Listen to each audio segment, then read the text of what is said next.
Hey everyone, this is Mark de Grasse with the Megabad podcast, and today I'm talking about dropshipping. It was actually recommended an article by a friend of mine, Michael Massey. He's an author and martial artist and all-around awesome guy. But he was talking about this article from Wired UK online that was basically titled "It's Bullshit," and it was talking about dropshipping, specifically about this kind of global dropshipping thing. Where people actually run these websites and then ship stuff directly from China and other places around the world. But I actually have some experience dropshipping. It's old experience because it was like 10, 12 years ago. But I thought I'd talk about my experience and, talk about whether you should get into it as well. I'm going to say no, don't get into it. But I'm going to explain why.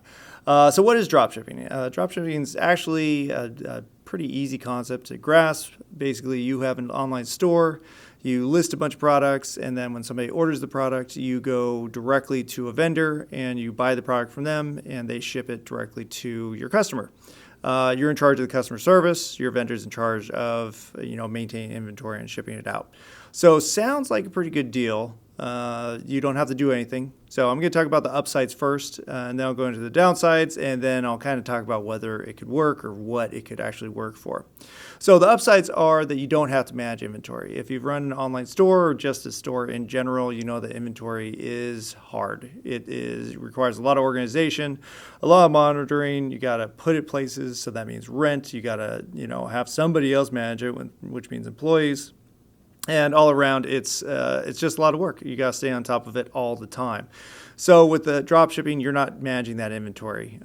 You just hopefully know whether it's in stock or not, and that's pretty much all you need to do. So you don't have to manage the inventory. That's nice. You don't need to ship. On top of inventory, shipping.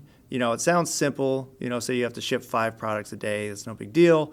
Then you have to start thinking like, okay, if I'm going to scale this, maybe it's 50 products a day or 100 or ideally 1,000,000 products a day. And if you just time yourself shipping items, you'll find that even if you could get it done in 5 to 10 minutes, scaling that to thousands of items per day is hard to start shipping. I used to do fitness equipment back in the day, and we used to ship through USPS, and they would actually lose our shipments sometimes unless we insured every single one of them. So it's heavy, it's difficult to manage, it's a pain in the butt to ship things, especially given whatever your item is. All right, number 3, you don't need capital to acquire the inventory. So a lot of the expense that goes into business is just getting up and running. With dropshipping, you don't have to build an inventory. It's just there, hopefully. And so that's a big help. And I'll kind of go back into the why that's a good thing later on. And then also, you don't have the risk of trying to sell something that won't sell. So if you're just putting an item, maybe a description and a picture on a website, that's not a big deal, not that hard. And you don't have the risk of actually acquiring the inventory. So say you have a minimum order of 5,000 units. You don't have to do that. You can just put it up and it's up, and there you go. You're good to go, start selling. So those are kind of the upsides, but each one of those aspects actually has a downside as well.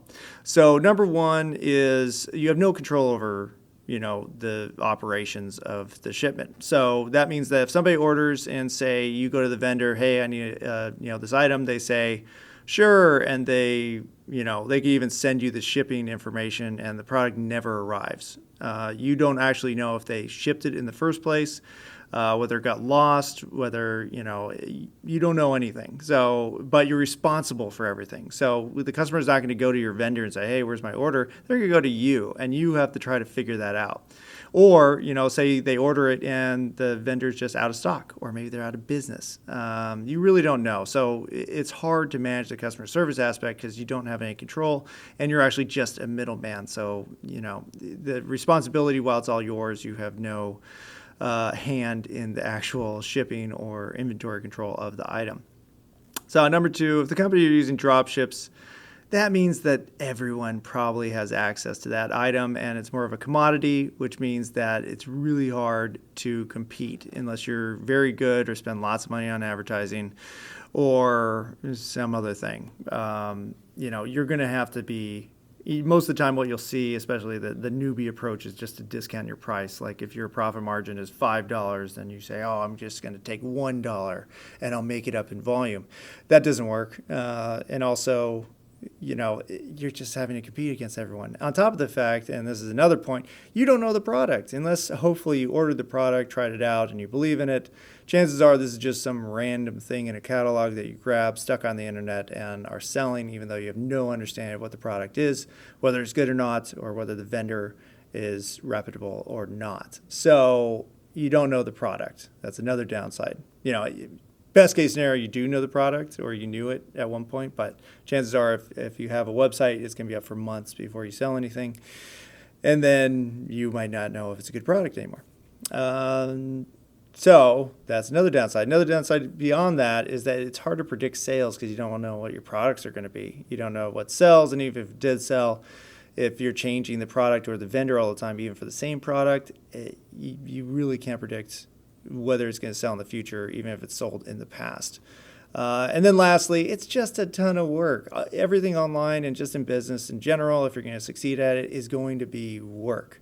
And on this case, and this is another point, your margin stinks. Even when I was doing it, we used a company called Muscle Driver that's since gone out of business. But we knew them, and the margin was decent. It was like 20%, which is okay. But it's so much work that, if you kind of value your own time or you're outsourcing it to, say, an employee, the cost is just impossible because the margin's not there. I think some people are offering, operating off of like less than 20%, say 10% or 15%. And it's really hard to run a business that way. And you're working super hard for not that much money. So even in the article, it kind of talks about this guy who made $1 million in sales, and he actually took home $100,000. So, that's not a bad return, say, in the first year, if that's what he did. But how do you scale that without hiring a ton of people? So even just processing $1 million in sales is a ton of work. And then the customer service issues on top of that, which means you're probably partnering or hiring somebody. So you're splitting that $100,000 in take home with 5 people. And you just made $20,000, which if you're working it very hard, that probably equates to like $5 an hour. So yeah, it's a lot of work for not a lot of margin, and you could be spending that time doing something else like buying wholesale or manufacturing yourself. So there's a lot of downsides to drop shipping. My experience, was okay, but when I was doing it, I was basically testing different methods of online revenue generation. So I was doing wholesale, we did manufactured products, we did affiliate marketing, and we did drop shipping. And I was basically just testing all of them to see what would work. And that's what I'll talk about now. Could drop shipping work for you? It's possible, but not very probable. The only way I can see it really working where it's worth the amount of time and effort that goes into it is if you have some kind of exclusive, extensive, trusted vendor or extensive relationship with a trusted vendor, then that might work. Like, let's say you have an uncle that manufactures something and you're like, hey, could I drop ship? And you trust your uncle knows you're the only drop shipper, so there's no competition other than the manufacturer.